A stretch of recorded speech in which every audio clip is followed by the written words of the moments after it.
আজকে যে রেসিপিটা আপনাদের সঙ্গে শেয়ার করব, রেসিপিটা কিন্তু খুবই অসাধারণ একটা সুন্দর রেসিপি। আজকের রেসিপি হলো মশলা আলুর রেসিপি। তো রেসিপিটা আমি আজকে পরোটা দিয়ে সার্ভ করছি, সার্ভ করে আপনাদের দেখিয়ে দিচ্ছি। পরোটা, রুটি বা ভাত যে কোনো কিছুর সাথে কিন্তু এই আলুর সবজিটা খাওয়া যায়। খুব অসাধারণ লাগে খেতে, আর না খেলে কিন্তু বুঝতে পারবেন না যে এটা কতটা টেস্টি হয়।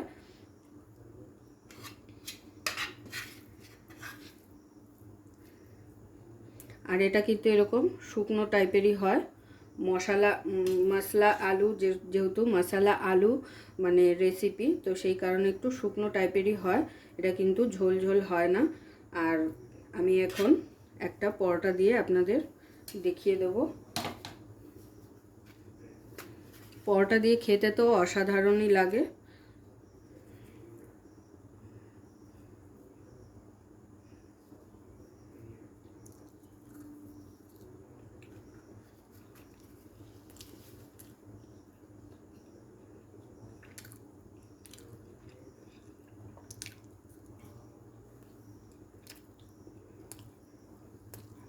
এতটাই অসাধারণ হয়েছে, যতক্ষণে না খাবেন বুঝতেই পারবেন না। তাহলে চলুন শুরু করছি আজকের রেসিপি, মশলা আলুর সবজি। আজকে যে রেসিপিটা শেয়ার করব সেটা কিন্তু একদমই সহজ আর সিম্পল একটা রেসিপি। ভাত, রুটি, পরোটা সব কিছুর সাথে খাওয়ার জন্য একটা ছোট্ট রেসিপি নিয়ে হাজির হয়ে গেছি। তো আজকের রেসিপি হলো মশলা আলু কি সবজি, মশলাদার আলুর তরকারি। একটা খুবই টেস্টি হয়। আর তার জন্য কিন্তু আমি এরকম ছোট ছোট সাইজের আলু নিয়ে নিয়েছি। আলুগুলোকে চোকলা ছাড়িয়ে দুভাগ করে কেটে নেব। তো একটা আলু আমি ছুলে আপনাদের দেখিয়ে দিচ্ছি ঠিক কীরকম মাপের কেটে নিতে হবে আলুগুলো।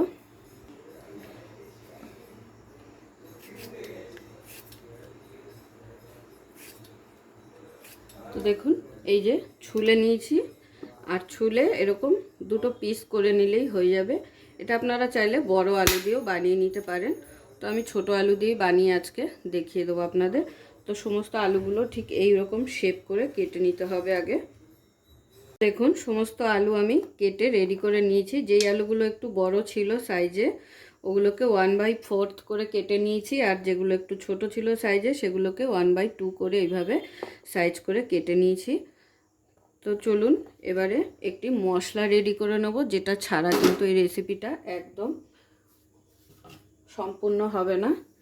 তো প্রথমেই দেখিয়ে দিই কি কি মশলা লাগবে। এখানে আমি কয়েক কোয়া রসুন ছাড়িয়ে নিয়েছি আগে থেকেই। আর লাগছে আমাদের শুকনো লঙ্কা। তো শুকনো লঙ্কা আমি এখানে 5টা নিয়েছি। ঝালটা আপনারা নিজেদের পরিমাণ বুঝে নিয়ে নেবেন। যে যেরকম ঝাল খেতে পছন্দ করেন সেই অনুযায়ী ঝালটা নিয়ে নেবেন। লাগবে গোটা ধনে,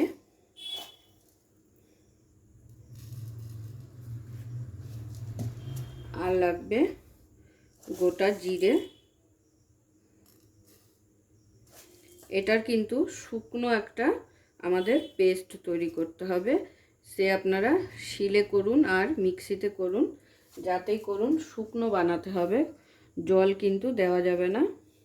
আর তার সাথে লাগবে কটা ধনে পাতা। তো এগুলো সমস্ত কিছু একসাথে কিন্তু আমাদের বেটে নিতে হবে। একটু দানা দানা ভাব থাকবে, সেরমভাবে বেটে নিতে হবে। তো আমি এখানে একটা মিক্সির বাটি নিয়ে নিয়েছি। এবার মিক্সির বাটিতে সমস্ত কিছু দিয়ে দেবো। দিয়ে দিচ্ছি শুকনো লঙ্কা, রসুন, আর গোটা ধনে, গোটা জিরে, এগুলোও দিয়ে দেবো।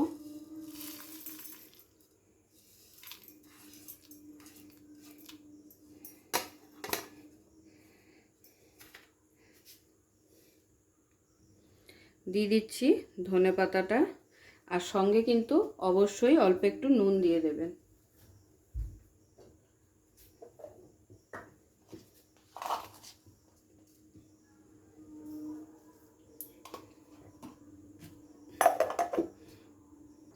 তাহলে দেখুন আমাদের মশলাও কিন্তু রেডি হয়ে গেছে। আমি মশলাটা যে বলেছিলাম একটু আধ ভাঙা করে এটাকে পেস্ট করতে হবে। তো সেইভাবেই কিন্তু আমি পেস্ট করে নিয়েছি। একদম মিহি পেস্ট করলে কিন্তু এই সবজিটা দেখতে ভালো লাগবে না। আর এই মশলাটা যখন বাটবেন তখন এত সুন্দর একটা ফ্লেভার বেরাবে, না করলে কিন্তু বুঝতেই পারবেন না। তাহলে চলুন শুরু করছি রেসিপি।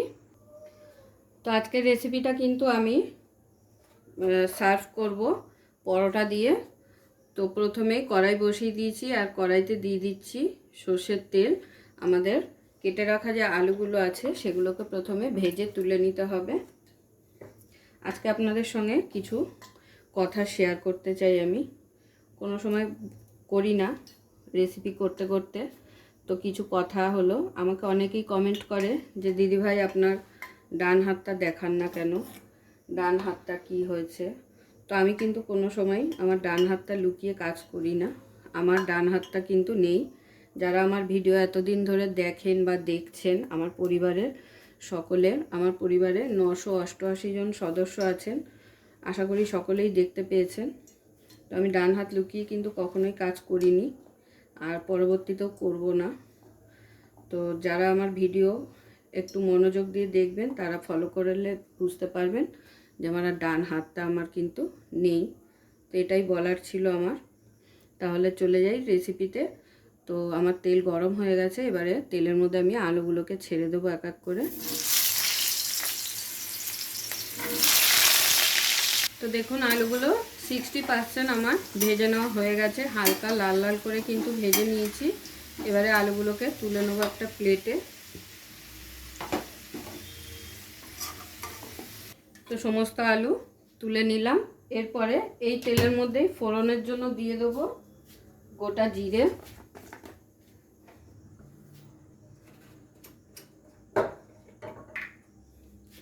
আর সামান্য একটু তেল আবার অ্যাড করে দিচ্ছি, সামান্য একটু, খুব বেশি না।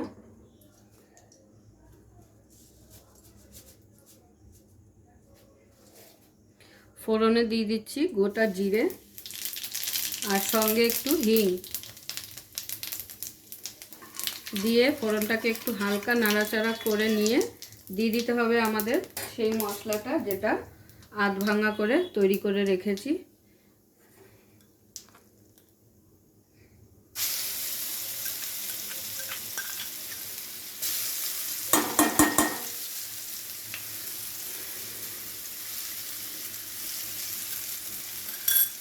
মশলাটা দিয়ে তেলের সাথে খুব ভালোভাবে কষিয়ে নিতে হবে।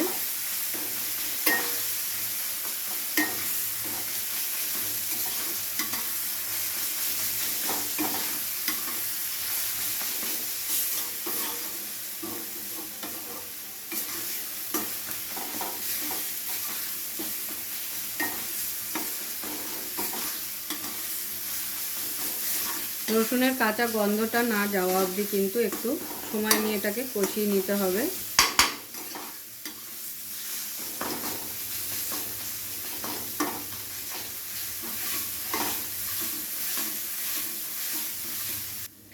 নাড়তে নাড়তে যখন দেখবেন রসুনের কাঁচা গন্ধটা চলে গিয়ে একটা খুব সুন্দর ফ্লেভার বেরিয়েছে মশলা থেকে, তখন এখানে অ্যাড করে দেবেন একটু হলুদ,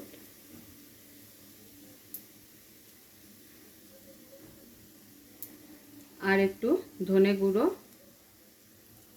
খুব বেশি না, যেহেতু গোটা ধনে অলরেডি হাফ ভেঙে দেওয়া হয়েছে। দিয়ে সামান্য একটু জল দিয়ে মশলাটাকে আবারও একবার খুব ভালো করে কষিয়ে নেব।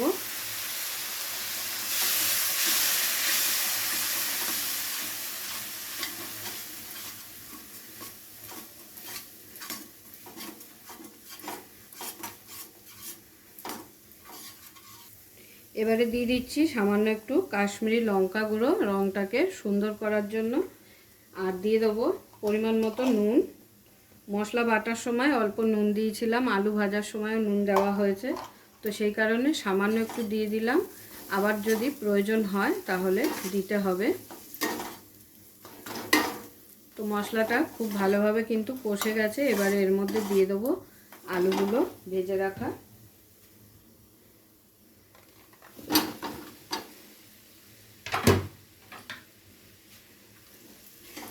দিয়ে মশলার সাথে খুব ভালো করে একবার কষিয়ে নেব সামান্য জল দিয়ে।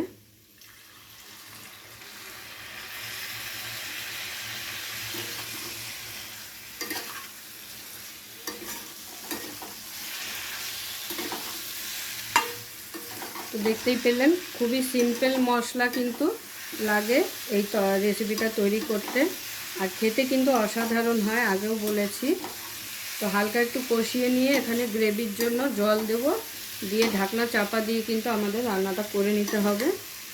খুব বেশি জল কিন্তু হবে না, এই আলুর সবজিটা কিন্তু একটু শুকনো শুকনো হবে।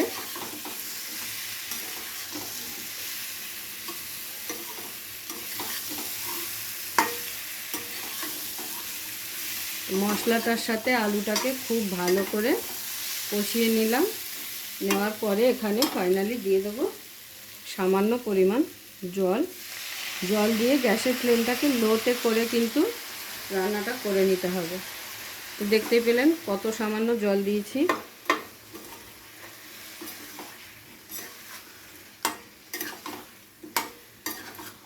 আলুগুলোকে খুব ভালো করে সিদ্ধ করে নেওয়ার জন্য সামান্য একটু জল দিয়ে দিলাম।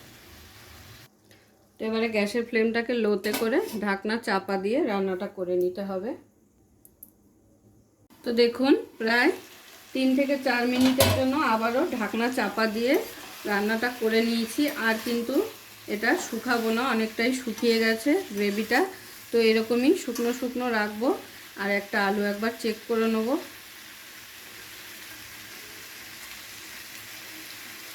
তো আলু কিন্তু খুব ভালোভাবে সিদ্ধ হয়ে গেছে। এবারে নামানোর আগে এখানে দিয়ে দেবো একটু মশলা। আবারও দিয়ে দিচ্ছি কাসুরি মেথি পাতা গুঁড়ো করে রাখা, শুকনো খোলায় তেলে গুঁড়ো করে নিয়েছি।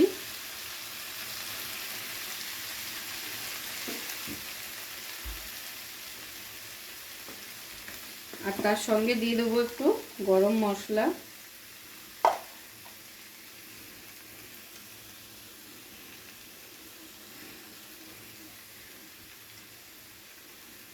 এবারে আরও একবার ভালো করে নাড়াচাড়া করে এটা নামিয়ে নেব, গরম গরম সার্ভ করে নেব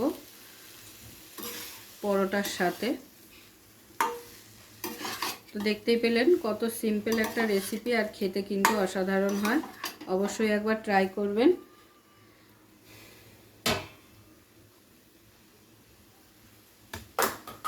পুরো ভিডিওটা দেখার জন্য সকলকে অসংখ্য ধন্যবাদ। এরকম আরও নিত্য নতুন ভিডিও দেখার জন্য চ্যানেলটি অবশ্যই সাবস্ক্রাইব করে নেবেন, আর পাশে থাকা বেল আইকনটি প্রেস করে নেবেন নতুন রেসিপির আপডেট পাওয়ার জন্য।